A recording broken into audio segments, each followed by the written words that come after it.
Passage ce soir, comme vous le voyez derrière moi, 3 bonnes raisons de persévérer dans la foi. C'est dans ce passage qu'on est rendu dans Jacques.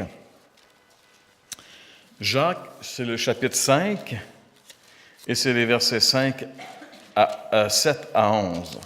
Jacques, chapitre 5, versets 7 à 11.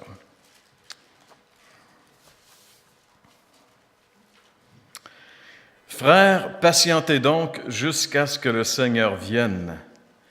Pensez au cultivateur. Il attend les précieuses récoltes de sa terre. Il prend patience à leur égard jusqu'à ce que tombent les pluies de l'automne et du printemps. Vous aussi prenez patience. Soyez pleins de courage, car la venue du Seigneur est proche. Ne vous répandez pas en plainte les uns contre les autres, frères, si vous ne voulez pas être condamnés. Voici que le juge se tient déjà devant la porte. Frères, prenez comme modèle de patience persévérante dans la souffrance les prophètes qui ont parlé de la part du Seigneur. Oui, nous disons bienheureux ceux qui ont tenu bon. Vous avez entendu comment Job a supporté la souffrance. Vous savez ce que le Seigneur a finalement fait en sa faveur parce que le Seigneur est plein de bonté et plein de compassion.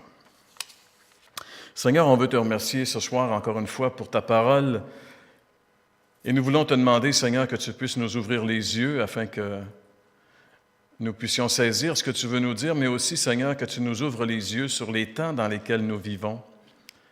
Un jour, Seigneur, tu as reproché à tes contemporains de connaître la température qu'il allait faire le lendemain, mais d'être complètement aveugle concernant les signes des temps. Alors, Seigneur, nous prions que nous ne soyons pas comme eux, Seigneur, qu'on puisse être capable de bien saisir l'époque que nous vivons, comprendre la situation dans laquelle nous sommes, afin justement, Seigneur, d'intercéder d'une manière intelligente et d'agir aussi comme des enfants de lumière dans ce monde de ténèbres, comme toi-même tu nous le demandes, Seigneur. Alors, on te prie ce soir que tu disposes nos cœurs et que tu nous parles. On te le demande au nom de Jésus. Amen. Tous les indicateurs présentement, que ce soit des indicateurs politiques, économiques et même prophétiques, ils nous font tous présager des temps très difficiles. Et ce qui est intéressant, c'est que les chrétiens à qui Jacques écrit ici vivaient aussi des temps très difficiles quand Jacques leur écrit. Ils étaient, on pourrait dire, dans de très, très grandes difficultés économiques, ces chrétiens-là. Ils étaient abusés, on l'a vu dans les versets 1 à 6.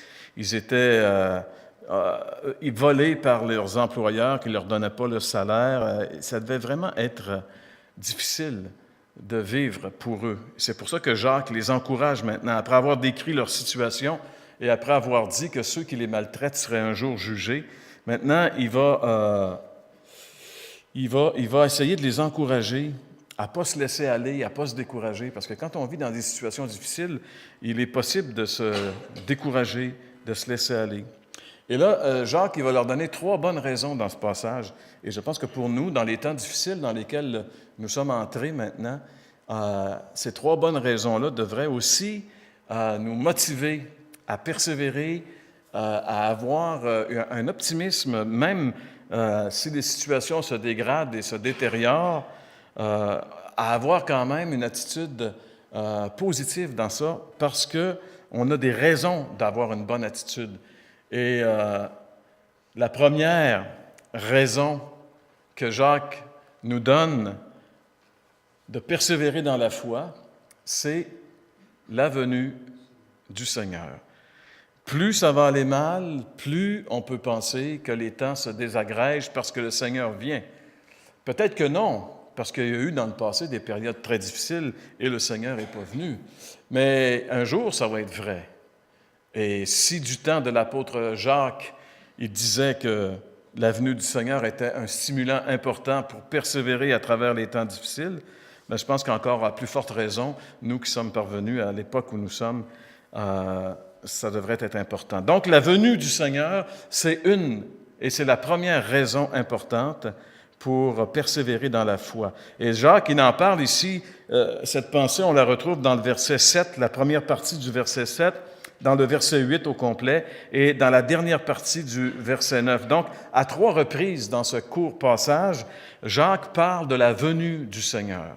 On a commencé à aborder ce thème le dimanche matin en étudiant Marc chapitre 13, et Jacques aussi en parle, comme on disait, à travers toute la Bible, à travers tout le Nouveau Testament. La venue du Seigneur, c'est une vérité importante, c'est une vérité que les apôtres ont prêchée, et même on peut croire qu'eux croyaient que même de leur époque, ils pouvaient croire que le Seigneur allait revenir. Alors, dans ce verset 7, Jacques commence en disant « frère », c'est le premier mot qu'il dit, et ça c'est un terme affectueux, frère. Et c'est très différent de la façon qu'il avait commencé dans le chapitre 5 et le verset 1, lorsqu'il disait « Vous qui êtes riches, écoutez-moi, pleurez, lamentez-vous, gémissez ».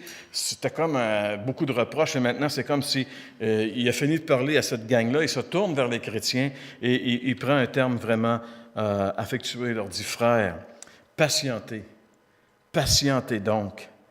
Et le mot « patienter » ici, c'est le mot « makrotuméo » en grec. Makrotuméo, c'est 2 mots. En réalité, c'est makro, ça veut dire loin, et tumos, ça veut dire colère ou irritation. Alors, ce que cette expression-là signifie, en réalité, c'est remettez le plus loin possible votre colère et votre irritation. Il y a des choses qui vous irritent, il y a des choses qui vous mettent en colère, mais attendez, patientez avant de manifester votre colère. C'est ça que ça signifie le mot makrotuméo qui est utilisé ici dans ce passage. C'est l'idée vraiment de reporter le plus loin possible la manifestation de notre colère. C'est endurer, on pourrait dire. J'aime bien le mot endurer parce que quand on patiente dans quelque chose qui est difficile, on endure. C'est endurer la contrariété. Vous savez, la Bible dit que la patience, c'est une vertu chrétienne. Normalement, les chrétiens devraient être patients. Et ce n'est pas une vertu naturelle chez l'être humain, surtout dans la société dans laquelle on vit. On veut tout avoir tout de suite, maintenant, et même des fois avant.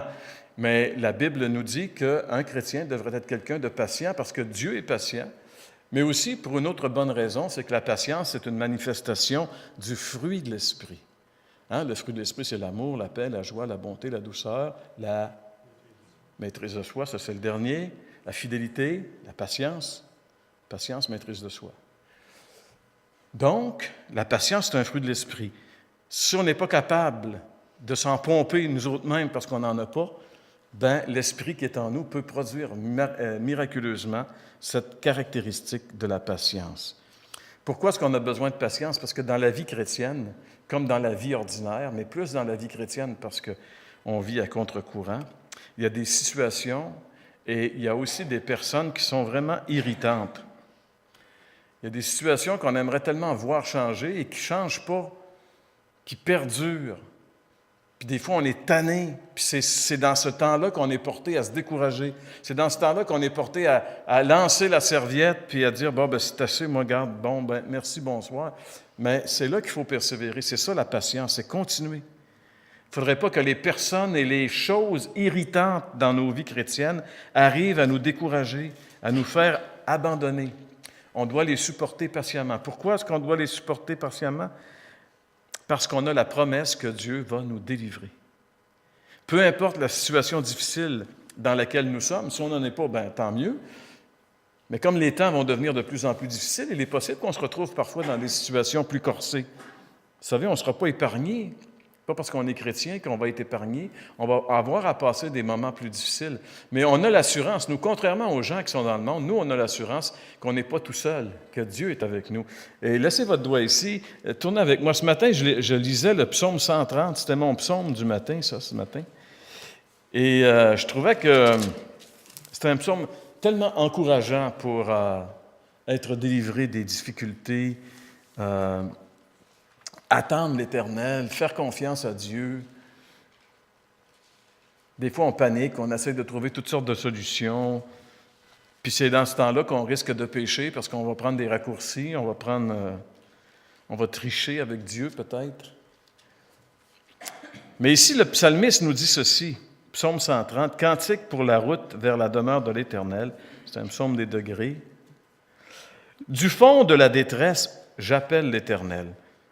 Je ne sais pas où il se trouvait, le psalmiste, mais il était dans le fond de la détresse. Il n'était pas juste dans la détresse, il était dans le fond. Il était creux dans la détresse. Il y en avait jusque par-dessus les oreilles de la détresse. Alors il dit, du fond de la détresse, qu'est-ce que je fais? J'appelle l'Éternel. Je t'appelle, Éternel. Seigneur, écoute-moi. Sois attentif à mes supplications. C'est ça, supplier le Seigneur. Seigneur, écoute-moi. Regarde, j'ai quelque chose d'important à dire. Sois attentif. Hey, pour dire ça à Dieu, il faut vraiment, tu sais, je veux dire, c'est pas une petite prière pieuse, là, c'est une prière de quelqu'un qui dit, Seigneur, écoute-moi. Ô Éternel, si tu retiens nos fautes, Seigneur, qui donc subsistera? Mais le pardon se trouve auprès de toi afin qu'on te révère. Moi, je m'attends à l'Éternel. Oui, je m'attends à lui de tout mon être. J'ai foi en sa parole. Ça, c'est un verset qui peut nous aider à traverser bien des épreuves. Moi, je m'attends à l'Éternel. Oui, je m'attends à lui de tout mon être. J'ai foi en sa parole. Il me dit qu'il va intervenir. Je l'attends. Je guette le Seigneur. Bien plus que les guetteurs attendent le matin. Oui, plus que les guetteurs attendent le matin. Ô Israël, place ta foi en l'Éternel. Car c'est auprès de lui qu'on trouve l'amour. On trouve auprès de lui une parfaite délivrance. C'est lui qui délivrera Israël de tous ses péchés. On trouve auprès de Dieu une parfaite délivrance. Pourquoi est-ce que Jacques nous dit de patienter? Parce que le Seigneur va nous délivrer. Il va nous amener une délivrance parfaite. On ne voit pas d'issue souvent lorsqu'on est dans l'épreuve. Quand il était dans le fond de la détresse, lui, il ne voyait pas d'issue. Il ne savait pas comment il allait finir. Pour lui, tu sais, c'est pour ça que des gens se suicident des fois. Ils ne voient tellement pas d'issue à leur situation. Voyez-vous encore ce soir, là, aux nouvelles, là, un couple de Laval, un homme de 50 ans, une femme de 30 quelques années, assassiné, 3 petits-enfants. C'est un enfant qui découvre les cadavres de ses parents. 3 jeunes enfants devenus orphelins. Ces gens-là ont terminé, ce gars-là, je ne sais pas, là, on ne connaît pas les détails, je ne sais pas si c'est lui qui a tué sa femme qui l'a tué, peu importe. Mais c'est un double meurtre, puis c'est sûr qu'il ne voyait plus d'issue à sa situation. Il n'y avait plus rien, alors la seule façon, c'était d'en finir. Il n'a pas pensé à ses enfants. Il n'a pas pensé qu'il allait laisser 3 enfants orphelins, là. 3 enfants là, qui vont vivre un traumatisme incroyable qui va affecter tout le reste de leur vie. Il n'a pas pensé à ça. Il ne voyait plus rien. Il était dans le fond de la détresse. C'est ça, être dans le fond de la détresse. Mais au lieu de crier à Dieu, au lieu de chercher l'Éternel qui apporte une pleine délivrance, eh bien, il a voulu régler la situation lui-même. Mais la Bible dit que Dieu a une délivrance pour nous. Et c'est pour ça que Jacques dit, « Frères, patientez! Je sais que ce n'est pas facile ce que vous vivez. Je sais que vous êtes abusés. Je sais qu'on vous abuse, que vous êtes maltraités, que vous avez de la difficulté. Mais patientez! Parce qu'un jour, Dieu va amener la délivrance. Puis si la délivrance, elle ne vient pas par un événement, bien un jour, la délivrance, elle va venir en personne. C'est ça que Jacques dit, le Seigneur va venir. Et dans Tite, il est dit, en attendant que se réalise notre bienheureuse espérance. La révélation de la gloire de Jésus-Christ, notre grand Dieu et Sauveur. Imaginez-vous qu'on est, je ne sais pas, à Cuba. Il fait 32. On est auprès d'une belle mer turquoise avec des belles vagues.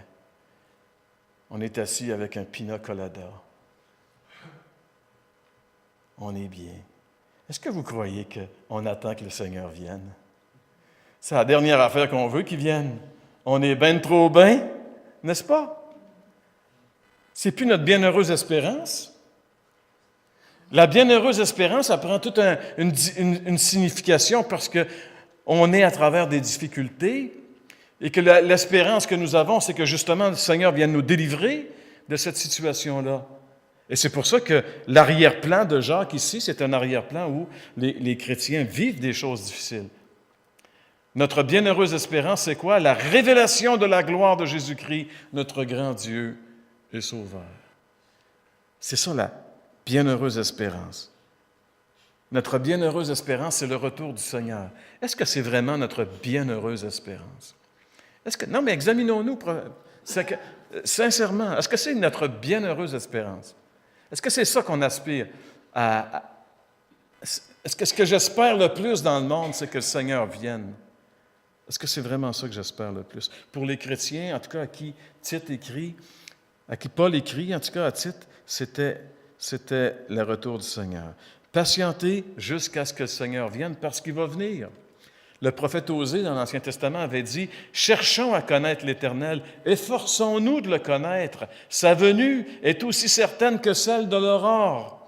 Et il viendra vers nous comme la pluie, comme les ondées du printemps qui arrosent la terre. » C'est sûr qu'il va venir.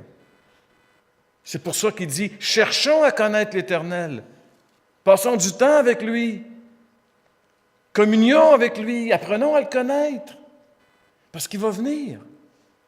Efforçons-nous de le connaître. » Quand notre espérance est le retour du Seigneur, c'est sûr qu'on s'efforce de le connaître le plus possible. Alors, Jacques est en train de nous dire que la première raison pour persévérer dans la foi, c'est la venue du Seigneur. Au verset 8, il dit « Vous aussi prenez patience, soyez pleins de courage, car la venue du Seigneur est proche. » La venue du Seigneur est proche. Tous les auteurs du Nouveau Testament nous disent toujours la même chose, le Seigneur est proche. Et puis là, on se dit, nous autres, hey, écoute, ça fait 2000 ans de ça, puis le Seigneur n'est pas venu. Il était-tu dans quel monde il était? Il n'est pas proche, le Seigneur? C'est parce qu'il faut comprendre deux choses. Il faut comprendre que quand le Seigneur, la Bible dit que le Seigneur est proche, le mot proche ici, ça a deux sens. D'abord, il est proche en proximité. Il n'est jamais loin de nous, le Seigneur. Il est très proche.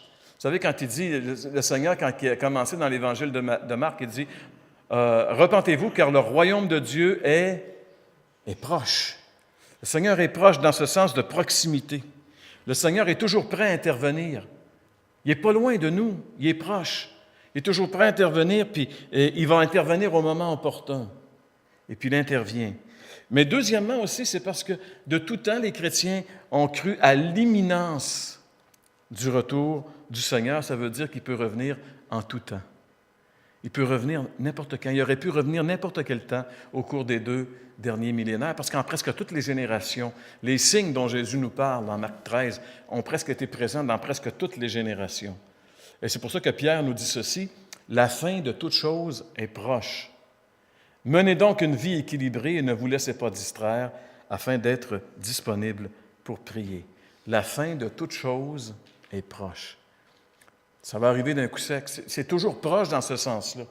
C'est que ça va arriver à un moment donné, puis ça va être fini. Il n'y aura pas le temps de dire « Oh, ben, on va recommencer, quoi que ce soit. Si tu n'es pas prêt, c'est just too bad. » Ça arrive. Donc, c'est pour ça qu'il dit être disponible pour prier. Et le livre de l'Apocalypse se termine avec 3 fois, dans le verset 10, le verset 12 et le verset 20, et il ajouta « Ne tiens pas secrètes les paroles prophétiques de ce livre, car le temps de leur accomplissement est proche. » Oui, dit Jésus, je viens bientôt. Oui, je viens bientôt. La Bible se termine avec la promesse de la bouche même de Jésus qu'il est proche et qu'il vient bientôt. Donc, le retour de Jésus, c'est une chose qui est certaine et ça devrait nous encourager à persévérer dans la foi malgré les temps difficiles.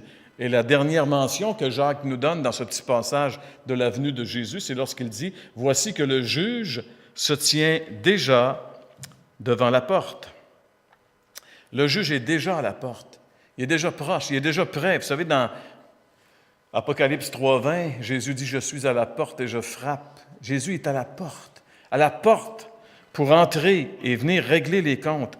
Et le meilleur passage qui, je pense, est un passage parallèle de Jacques, ici, c'est dans la 2e lettre de Paul aux Thessaloniciens, chapitre 1er, les versets 7 et 8, où les Thessaloniciens aussi étaient des chrétiens qui vivaient des moments très pénibles. Ils étaient persécutés, ils avaient perdu beaucoup de choses, beaucoup de possessions, ils souffraient.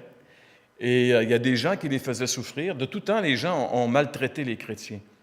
C'est un peu spécial que dans les derniers siècles, en général, dans le monde occidental, en tout cas, les chrétiens ont pu vivre sans être persécutés véritablement, alors qu'ils l'étaient dans d'autres pays.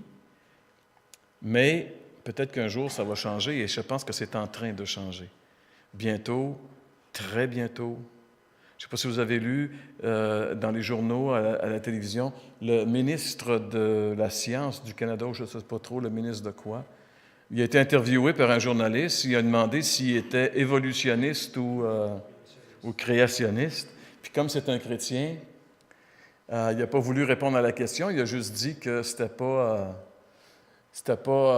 il était là pour parler de politique et pas parler de sa religion personnelle. Mais là, on a commencé à complètement détruire cet homme parce qu'il n'a pas le droit d'être créationniste.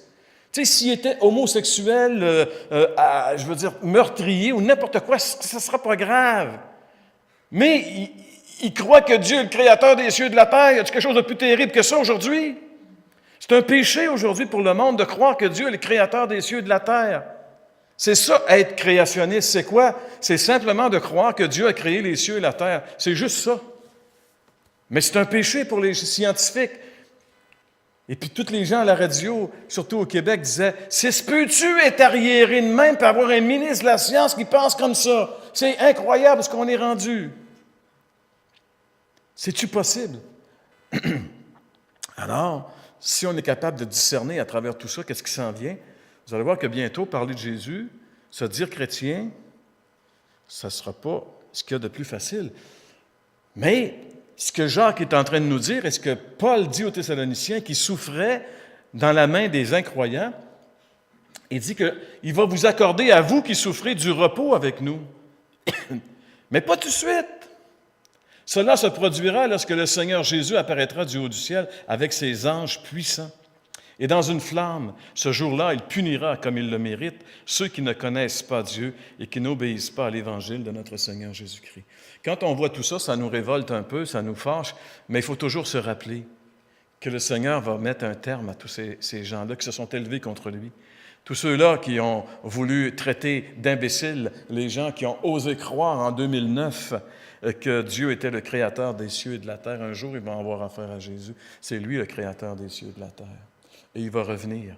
Alors, le retour de Jésus devrait nous motiver à persévérer, parce que ça va devenir dur. Moi, je vous le dis, là, ça va devenir dur dans le futur. Parce qu'on va de plus en plus être marginalisé avec notre foi. Et si on n'a pas une assurance que le Seigneur va venir, bien, on va manquer d'assurance. On peut se décourager. Mais si on est certain que le Seigneur va venir, ça va nous aider. Jacques, il nous dit que le Seigneur est déjà à la porte. Dans le commentaire du disciple de William MacDonald, il dit « Après tout, le juge est déjà à la porte, il sait ce que nous pensons. » Lui, il a noté ça avec le fait que Jacques, dans ce passage-là, dans ce verset, je n'ai pas mis la première partie du verset où il dit « Ne parlez pas, ne vous jugez pas, ne murmurez pas les uns contre les autres. » Parce que très souvent, quand c'est difficile, on essaye de faire porter le blâme sur quelqu'un qui est proche de nous autres. Vous avez déjà remarqué ça? Hein? Ça nous arrive souvent. Et ça arrive dans l'Église aussi. Ça va mal, alors on va essayer. Ça va être une source d'irritation et de conflit possible entre les chrétiens. C'est pour ça que Jacques dit de ne pas se juger. Et c'est là qu'il dit, le juge est déjà à la porte. Il sait ce que nous pensons. Nous serons bientôt devant le tribunal de Christ pour lui rendre des comptes. Nous ne devons pas juger de peur d'être jugés à notre tour. Donc, la première raison pour persévérer dans la foi dans les temps difficiles, première raison, c'est la venue de Jésus. La deuxième, c'est que la persévérance, c'est un phénomène naturel et spirituel. La persévérance, c'est un phénomène naturel et spirituel. On ne peut pas vivre de ce côté-ci du ciel sans expérimenter la persévérance, dans quoi que ce soit. Dans quoi que ce soit. Rien n'arrive rapidement. Rien n'arrive rapidement. Il faut travailler et attendre. Et les versets qui nous rappellent cette chose-là, c'est les versets 7b, 10 et 11a. Dans 7b, Jacques il prend l'exemple du cultivateur. Il dit « Pensez au cultivateur. Il attend les précieuses récoltes de sa terre. Il prend patience à leur égard, jusqu'à ce que tombent les pluies de l'automne et du printemps. » Le cultivateur, c'est un homme de foi. Tous les cultivateurs, ils ont la foi. Parce que le printemps, ils sèment des graines dans de la terre. Ils ne savent pas ce qui va se passer. Admettons que c'est une sécheresse cet été. Il ne poussera rien l'automne. Admettons que c'est une inondation qui vient. Il ne poussera rien. Donc, ils sèment par la foi. Il croit que Dieu va faire germer les graines parce qu'il va envoyer en son temps la pluie, en son temps le soleil, que tout ça va s'équilibrer et on va pouvoir cultiver. Alors, le cultivateur, c'est un homme de foi. Quand il sème ses graines dans le champ le printemps, c'est bien que le lendemain, il n'ira pas récolter. Ça, c'est pas vite, ça. C'est pas comme chez McDonald's. Tu rentres, tu passes au guichet, tu dis « je veux 2 hamburgers », passe à l'autre guichet, tu ramasses tes hamburgers. Ça, c'est fast food. Ça, c'est la société moderne. C'est la rapidité. Mais il n'y a rien de bon qui est fait rapidement. Il n'y a rien de bon qui est fait rapidement. C'est pour ça que McDonald's, il faut y aller le moins souvent possible. Alors, le cultivateur, il sème ses graines, puis il attend, puis à un moment donné, à l'automne, il récolte. Il fait confiance au Seigneur qui va envoyer la pluie. Et Jacques, ici, nous parle de la pluie du printemps et de la pluie de l'automne. Bien, la pluie de l'automne en premier. Dans l'original, c'est la pluie, la première pluie. L'arrière-pluie, la première et l'arrière-pluie, la dernière pluie.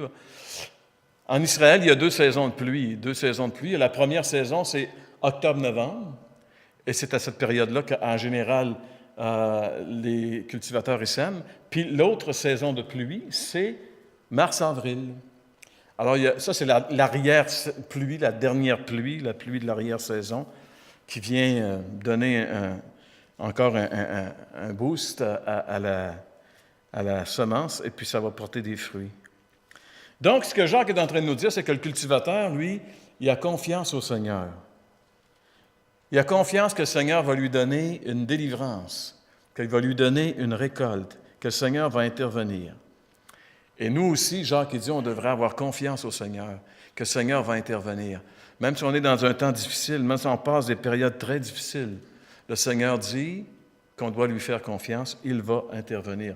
Dans l'Épître aux Galates, c'est un verset qui est un petit peu dans le contexte, mais il dit « Faisons le bien sans nous laisser gagner par le découragement. » Faisons le bien, continuons de faire le bien, même si la situation est difficile, même si parfois on a l'impression de tourner en rond, on a l'impression que ce qu'on fait, ça ne porte pas de fruits, ça ne fait rien. Il dit « Continuons de faire le bien, car si nous ne nous relâchons pas, si nous ne relâchons pas nos efforts, nous récolterons au bon moment. » La persévérance, c'est un phénomène naturel.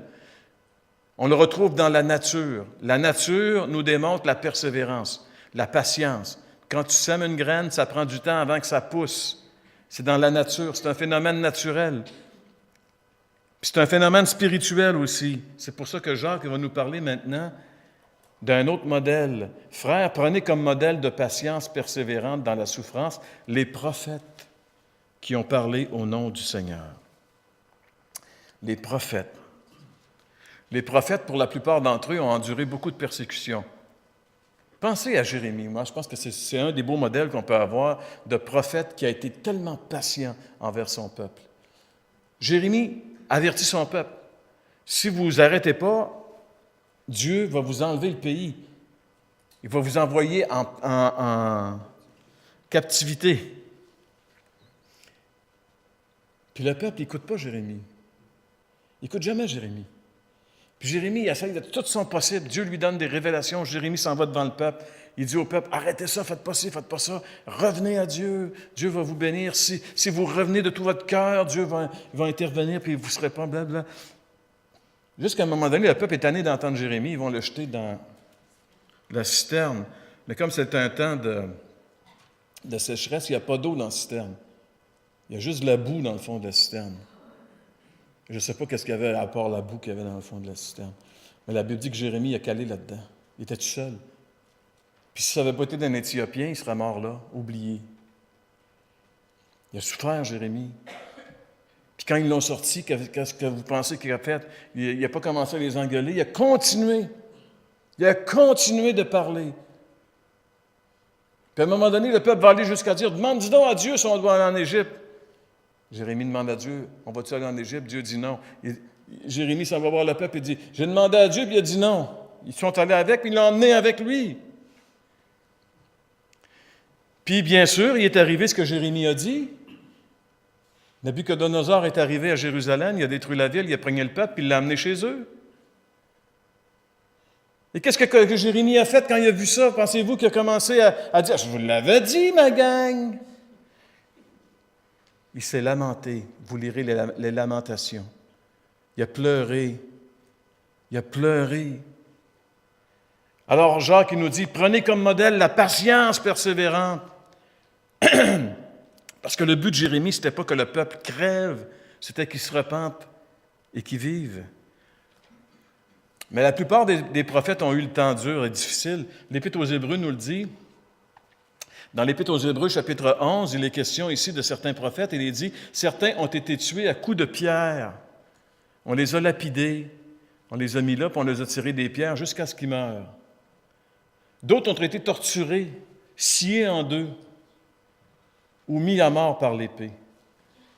D'autres ont mené une vie errante, vêtue de peau de mouton ou de chèvre, dénués de tout, persécutés, maltraités. » C'était les hommes de Dieu, c'était les prophètes de Dieu, c'était la voix de Dieu.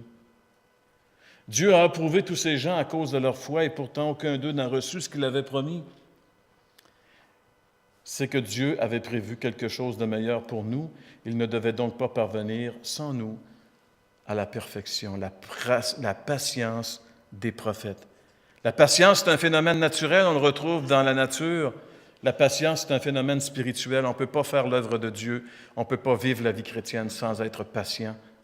On ne peut pas passer à travers les difficultés inhérentes à la vie chrétienne sans la patience. Et bien sûr, Jacques va nous donner le modèle par excellence de patience. Au verset 11a, vous avez entendu comment Job a supporté la souffrance. Vous savez ce que le Seigneur a finalement fait en sa faveur. L'exemple de Job. Job, c'est l'exemple classique d'homme qui a enduré l'épreuve jusqu'au bout. Quand la preuve a commencé bien raide. Dans une même journée, imaginez-vous, Job, c'est un homme très, très, très riche. Puis il n'a même pas joué à la bourse avec ses possessions. Il a tout perdu dans une journée. Et non seulement il a tout perdu, il a perdu ses enfants. Il se retrouve un jour, plus d'enfants, plus de possessions. Il se retrouve tout nu. Et non seulement ça, quelques jours plus tard, il va être atteint d'une maladie terrible qui va le rendre comme une espèce de bête de cirque. Et comme ce n'était pas encore assez, arrivent ces trois chums qui vont, eux, essayer de lui expliquer ce qui lui arrive en l'accusant de toutes sortes de mots inimaginables. Et à travers tout ça, et même sa femme, qui va lui dire « Job, maudit Dieu et meurs, finis-en. » Tout était contre lui. Puis qu'est-ce qu'il a fait, Job? Il a été patient, il a enduré. Oh, il y a des bouts, c'est pas facile. Quand on lit le livre de Job, on voit qu'il y a des bouts. Mais mettez-vous dans sa peau, peut-être qu'on aurait démissionné bien avant lui. Mais il a persévéré, malgré l'épreuve de la maladie, l'épreuve de la perte de ses enfants, l'épreuve de la pauvreté, l'épreuve de la maladie, il a persévéré. Il est resté ferme dans sa foi. Il n'y a pas personne qui a été capable de lui faire renier son amour et son respect pour Dieu. Il est demeuré ferme. Et Jacques, il nous dit, vous savez que le Seigneur a finalement fait en sa faveur. Pour le savoir, il faut aller dans le dernier chapitre du livre de Job. Et il est dit, puis lorsque Job eut prié pour ses amis, l'Éternel le rétablit dans son ancienne condition. Il donna même à Job 2 fois autant de biens qu'il avait possédé. Il va lui donner des enfants. Il va le redonner, lui donner d'abondance. Mais qu'est-ce qu'il est en train de dire ici, Jacques? Il dit, regardez Job, c'est un exemple de patience. La patience, c'est un phénomène naturel, puis un phénomène spirituel. Tu ne peux pas rien produire dans la nature sans patience, et tu ne pourras absolument rien produire dans le domaine spirituel sans la patience. Et ça, on en manque souvent. On voudrait que les choses arrivent. On voudrait que les choses arrivent tout de suite, miraculeusement, bang de même. Mais Dieu ne fait pas les choses comme ça très souvent. Alors que ce soit dans le domaine de la nature, avec l'exemple du cultivateur, qui, lorsqu'il sème sa semence, attend patiemment que Dieu intervienne pour faire germer les choses, ou que ce soit dans le domaine spirituel, dans la vie des prophètes qui ont tous persévéré, qui ont eu des vies très difficiles, mais qui n'ont jamais abandonné de servir leur Dieu, ou que ce soit dans le cas de Job, la patience, la persévérance, l'endurance, c'est un élément qui est essentiel pour pouvoir voir arriver les choses que Dieu va faire. Donc, la deuxième raison de persévérer dans la difficulté, dans la foi, c'est que la persévérance est un phénomène naturel et spirituel. Et finalement, la troisième, c'est que finalement, le Seigneur, il récompense les persévérants. Ça devrait nous motiver. Le Seigneur, il récompense les persévérants. Il y a beaucoup de chrétiens qui n'auront rien, qui n'auront pas de récompense. Ben, on se dit, bon, ben, gars, j'ai la vie éternelle, les récompenses. Ouais, mais mec, tu vois les autres avoir leur récompense, là, tu vas voir, tu vas te mordre les doigts. Tu vas dire, j'arrête donc dû persévérer dans la foi et pas abandonner. Parce que notre récompense, vous savez à quoi elle va nous servir, je pense? Elle va nous servir à glorifier notre Seigneur. On va avoir quelque chose à offrir au Seigneur pour le glorifier, lui qui nous a tant donné. Et si on a les mains vides, on va voir, c'est nous qui va être gênés. Mais le Seigneur est prêt à nous récompenser si on est persévérant. Job, il a été récompensé parce qu'il a été persévérant à travers ses difficultés. L'attente d'une récompense de Dieu, c'est une caractéristique de la véritable foi. Dans Hébreux 6, il est dit, sans la foi, il est impossible de lui être agréable. Car celui qui s'approche de Dieu doit croire qu'il existe et qu'il récompense ceux qui le cherchent. Dieu récompense ceux qui le cherchent. On ne cherche jamais la face de Dieu pour rien. Il récompense. Dieu, il est comme content quand on le cherche, quand on croit qu'il existe. C'est pour ça que l'incrédulité, c'est le pire de tous les péchés. Et c'est pour ça que ceux qui disent, que ceux qui croient que Dieu a créé les cieux et la terre, c'est des malades, j'ai pas hâte d'être dans leurs bottines, je ne voudrais pas être dans leurs bottines. Il récompense ceux qui le cherchent. Un jour, Jésus a pris ses disciples et il leur a dit ceci. Vous êtes ceux qui avez persévéré avec moi dans mes épreuves. Vous êtes ceux qui avaient persévéré. Ils ne l'ont pas abandonné. Oh, bien sûr, dans le temps de la croix, tout ça, le Seigneur les avait mis d'avance, il les avait préparés à ça. Mais ils ont accompagné le Seigneur. Ils ont été dans les épreuves avec le Seigneur, avec les difficultés avec le Seigneur. Ils ne l'ont pas lâché, même si c'était dur. Et le Seigneur était conscient de ça. Et il leur dit, c'est pourquoi. C'est parce que vous êtes ceux qui avez persévéré avec moi dans mes épreuves. C'est pourquoi je dispose du royaume pour vous, comme mon Père en a disposé pour moi. Vous avez persévéré avec moi dans la douleur, vous allez être avec moi dans la joie. Vous allez persévérer quand c'était difficile, vous allez être avec moi pour jouir quand ça va être facile. Vous allez être avec moi lorsque je vais aller m'étendre sur une plage à Cuba avec un pina colada sous le soleil de 32 degrés. Il y a un temps pour la réjouissance. Il y a un temps où on va jouir. Il y a un temps où on va être récompensé pour avoir persévéré avec le Seigneur. Le Seigneur a des bonnes choses. Je ne sais pas si c'est Cuba, je pense que c'est rien Cuba puis le pina colada. À comparer à ce qui nous attend, c'est absolument rien. On va être dans une félicité tout à fait incroyable. C'est pour ça qu'à travers les temps difficiles dans lesquels on va entrer, qu'on est commencé à entrer, il faut vraiment se rappeler qu'on a 3 bonnes raisons de persévérer dans la foi. Jacques nous dit ce soir qu'on a 3 bonnes raisons. Premièrement, la venue du Seigneur. Le Seigneur va venir. Il va venir peut-être nous délivrer immédiatement par une action, parce qu'il est proche, parce que sa proximité est là.